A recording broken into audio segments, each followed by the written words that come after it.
Total Shock Fiction. I'm your host, Panda Cole, aka Dr. Shock, the most shocking scumbag journalist on the planet. I'm also a author and publisher. My publishing house is called Total Shock Fiction, which is the name of our YouTube channel here. I also have an imprint, Ink Runs Red, which I host over on Substack. You can go check that out at mrshock.substack.com. And basically, what I do is I write a style of fiction that I call toku shoku. It draws inspiration from comic books, superheroes, tokusatsu, anime, Saturday morning cartoons, prestige action thrillers, really a wide variety of genres that I mix and mash. A lot of dark fantasy and horror elements, myth punk, cosmic horror, Lovecraftian, weird fiction. Basically, think superheroes, but instead of costumes, super powered people, mythic heroes fighting monsters. So my approach to writing hero characters is more of in the tradition of a Blade or Celine from Underworld or Leon S. Kennedy from Resident Evil. These types of characters where there are people who are sometimes empowered with supernatural powers or abilities, but pretty normal looking and fighting monsters opposed to like costumed heroes and that whole thing. I think it grounds it more and more of a slice of life relatability where things that are mundane become mythic, which is why I like to write stories like that. I have a lot of inspiration from different things. I really like high fantasy and sword and sorcery, the Conan the Barbarian stuff. But for me, it's by way of Charles R. Saunders and his Amaro saga. That's Imaro, Amaro. Charles R. Saunders is the unsung hero of 80s black fiction. He created a black sword and sorcery subgenre called Sword and Soul. He created a not even a black Conan, a superior high fantasy hero to Conan called Amaro. And he wrote three books of that. And due to the publishing, due to the nature of the times, due to the pushback for black fantasy fiction at that time, the books did not take off in the 80s. They were discontinued, but a reader who found them in Australia in the 2000s contacted Charles R. Saunders, and he actually brought the books back in the 2000s. And there is four books. I own three of the four. The volume 1 and 2 are both, you can get them on Amazon. That's Amaro and Amaro Quest for Kush. But Trail of Bohu, which is book 3, and book 4, the Naama War, those are not available. They are discontinued. They're not being printed. I'm hoping we're going to get those back into circulation so I can get book 4. There was one copy of book 4 left on Amazon, and I should have freaking bought it. It was like $50. I didn't want to shell out that $50, and I should have just bought it because I'd have all 4 books. But I have 3 of the 4. But I published my own Sword and Soul story back in 2021 when I first started Total Shock Fiction, when I was calling it Ill Literature Publications. And under Ill Literature, I published a Sword and Soul story. So I consider myself a student of Charles R. Saunders, and I implement Sword and Soul into my writing and into my storytelling. Today, what I want to talk about is a character that I have dug up from public domain. I have had a long tradition of digging up public domain characters. I've used Dracula, Frankenstein. Um, More recently, I created my Knights of Merlin saga where I used Merlin the Wizard from Arthurian lore. And I created a Justice League of the Weird in a sense where Merlin the Wizard, because he's immortal, he's been alive for all of these centuries and centuries, post 70s and the early 90s, I made Merlin an alcoholic and a drug addict, and he can't use any of his powers because he's not sober. And over the ages, he has always gathered a ragtag team of mythic heroes or mythos knights called the Knights of Merlin, his sacred order of heroes that he gathers from time, kind of like a League of Extraordinary Gentlemen type of group, and they have to come together and fight evil, fight the forces of evil. I used Morgana, which is Morgan Le Fay, and her Jade Dragon Society. So I did three continuations of that in my Mr. Shock Chronicles books. You can get those on Amazon. Mr. Shock Chronicles, that's Mr. spelled out Mister, Mr. Shock Chronicles. So I did one volume in the first one volume of Knights of Merlin in each of those first three books, and then I put all of them together. You can get the full Knights of Merlin compendium in my book, Bullets and Shotguns, which you can find under Rom-Coms at Midnight. Midnight spelled Midnite. If you search Rom-Coms at Midnight, it'll come up on Amazon. It'll bring up Bullets and Shotguns. So, most recently, I've been researching black comic book characters, black comics. I've been tracing the lineage of black representation in popular culture from the black exploitation movies of the black film boom in the 70s all the way up until shit that we have now. Of course, I'm a big fan of Dwayne McDuffie. He was a huge influence in terms of black storytelling in comic books with the Dakota verse and Static Shock, which was very influential for me in my generation as a millennial born in 95. So I discovered that the first black superhero in American comics is in public domain, and his name is Lion Man. Now, there's some speculation and debates about who the first black superhero in comics is. Some people say it's Lothar. I'm going to say he's not, but I get why people would say he is. There was a comic character called Mandrake the Magician. He was a white magician in a top hat with a cape, and I think he had either a walking cane or a magic wand.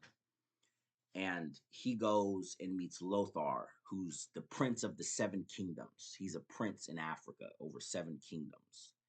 And he decides instead of being a prince, he's going to be Mandrake the magician's sidekick. And he was a big, strong African man in like a, tiger claw skin, like jungle man outfit, right? And one thing you can say about the Lothar character is he wasn't drawn like an inhuman imp. I'm sure you've seen those racist caricatures like the character 8 Ball, where it's like a little black, little demon looking creature with the big pink lips. They used to have those in cartoons and shit. I call them minstrels. Or they also had another racist caricature called a gollywog over in UK. They had these little dolls called gollywogs that looked a lot like those little minstrel caricature little imps. So Lothar didn't look like that. He looked like a human. He was just a big, strong African guy in a jungle man outfit or whatever, right? And then later they gave him like normal clothes and shit. So Lothar is, an important character in terms of black superheroes, but being that he was a sidekick, I'm not going to claim him as the first black superhero. Oh, the first black superhero was a sidekick. Like, if you've seen Sky High, like being a sidekick, hero support, it's like, hand me the crossbow. If I got the crossbow, why can't I just take this motherfucker out right now? If your hero asks for a crossbow, you hand him a crossbow. That's hero support. Shout out to my Sky High fans out there. That was a classic movie, 2004. Come on, stand up. So the first black superhero in comics who I'm gonna claim, and who, if you look it up on Google, this is what pops up: Lion Man. Lion Man was featured in All Negro Comics #1, which was an all black comic. I think it's the first all black comic created by all black writers, all black artists. They were only able to produce one issue because the paper suppliers and the distributors refused to support it and refused to release a second issue of a black run publication for a comic. So there was only one issue. There was a character in it called Lion Man. He had immense strength. He was defending uranium deposits so that foreign nations were not able to get the uranium to make nuclear bombs. He was acting in service to the UN. His character was not minimized or anything like that. He was powerful. He was strong. I think he had like an Africa outfit on, but it wasn't like a jungle man outfit. It was just like more of an African garment. So I've updated Lion Man. There's been other updates of Lion Man. He's a public domain character, so there's other Lion Mans out there. But I've given him what I view as the definitive update of Lion Man. If you go here on the channel, I have 2 Lion Man shorts. One of them did numbers. It got some hits in India. You can also go over to mrshock.substack.com and you can read Return of Lion Man. So I have the Return of Lion Man official story is up on the Substack. You can go read that shit. I have artwork on there. Shout out to the AI with the art generation. So we got the concept art easily transferable when we get some real artists to start drawing this shit up to do a comic or go straight to animation. So my version of Lion Man, he is a journalist. He's a gonzo journalist. He's Ethiopian, works for an American publication called Century Magazine, which is kind of like my fictional Rolling Stone esque Time magazine kind of publication. He's a correspondent. He gets sent to Munich, Germany, and there's a actual. This is a historical artifact. It's called the Lion Man statue. It's a statue shaped like a humanoid lion man. He's standing up on two legs with a lion head. They call it the Lion Man statue. So in my version of Lion Man's origin, this Lion Man statue is moved from the museum where it's been at to a new exhibit. And it hasn't been moved for decades. And they moved the Lion Man statue to this new exhibit. When they move it to the new exhibit, weird shit starts happening prior to the day of the grand opening of this new exhibit. And it's like this big thing, all academics and scholars are going there. So they send Zet Alemu to go. That's Lion Man's true identity, Zet Lemu, the journalist. They send him to go cover it for Century Magazine, and he's having some psychic kind of visions and hearing voices and shit. And he's in there, and I won't spoil the whole story, but essentially, when he touches the artifact, the Lion Man awakens and he becomes Lion Man. So I'm a fan of Tokusatsu. I grew up watching Captain Planet. I like the Thundercats. So my version of Lion Man is he transforms into Lion Man in kind of a Kamen Rider Ultraman-esque fashion, and he turns into a lion-headed beast man in kung fu pants. Because that just come on now. We going full Mortal Kombat Street Fighter with the Lion Man combat. So he's a lion-headed beast man in kung fu pants and clawed hands, clawed feet, and he just goes crazy. He's like Kamen Rider, bro. He be fighting monsters on some Guyver shit. Like he be fucking up monsters, ripping monsters in half and shit. He could run fast, strong, damn near indestructible type shit.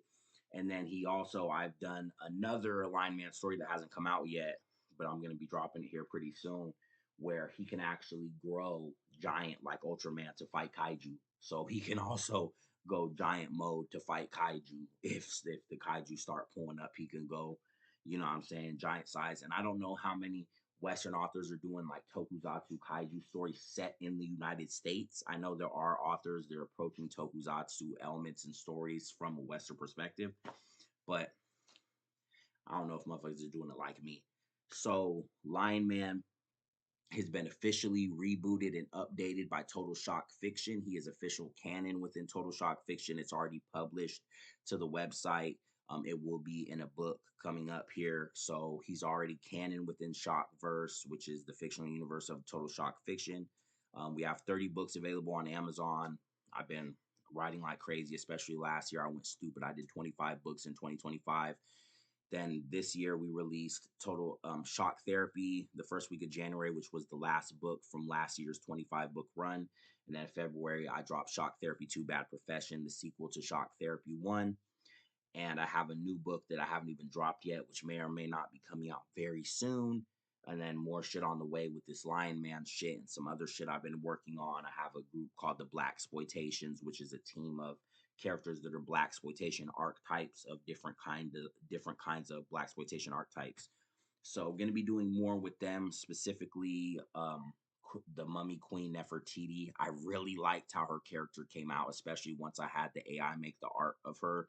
She really stood out and her powers are really dope. I've never really seen like a Mummy Queen character done this way. They had that shitty Mummy remake, but I'm doing it a lot different because this is an African Mummy Queen, but on some like Bride of Frankenstein kind of energy, little vibes, but sexier. So got that on the way, more shit of that.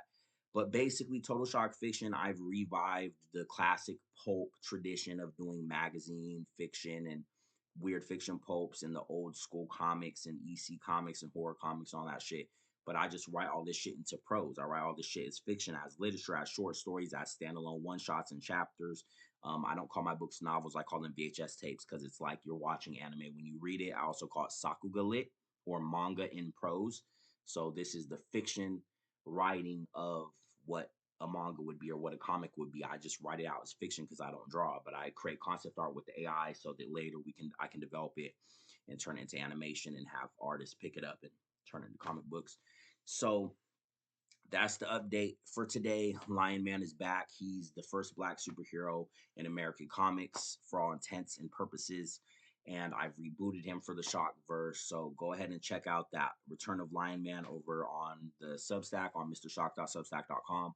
That's my host website where I publish all my articles, essays. I also have a cool article I just dropped called Beauty in the Blackness, where I chronicle some of the most iconic characters in dark fantasy, horror, and movies and entertainment from um, over the decades. And I did an article about that called Beauty in the Blackness and the whole Black New Fiction movement, which is something that I've coined the term Black New Fiction, and I'm currently writing some stuff about it and releasing things to start to kind of put it into people's heads and tell people about what Black New Fiction is and really what it is. So till next time, as always, stay shocked.